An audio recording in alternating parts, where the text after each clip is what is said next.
असदुद्दीन ओवैसी ने बनाया निर्मला सीतारमण को निशाना। मुस्लिम के हक में बोलकर सभी राज्यों में सरकार बनाने की फिराक में ओवैसी। बीजेपी को मुस्लिम का विरोधी क्यों समझते हैं ओवैसी?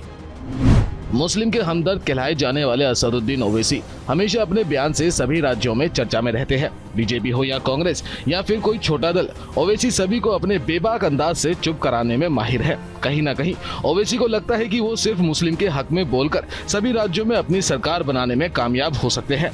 अगर ओवैसी ऐसा सोचते हैं तो ऐसा होना बिल्कुल संभव नहीं, क्योंकि किसी एक जाति को जोड़कर न कभी किसी ने सरकार बनाई है और न कभी कोई सरकार बना पाएगा।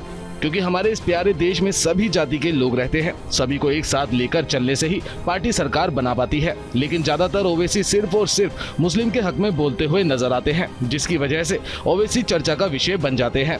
केंद्रीय वित्त मंत्री निर्मला सीतारमण हाल ही में अमेरिका के दौरे पर गई हैं। अब इसी बीच ओवैसी ने वित्त मंत्री निर्मला सीतारमण पर हमला बोल दिया है।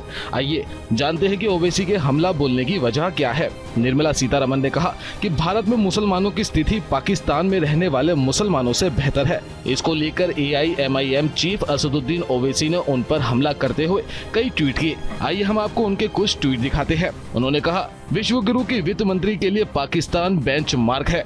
संघ परिवार की संविधान विरोधी विचारधारा के बावजूद भारत में मुसलमान फले फूले हैं।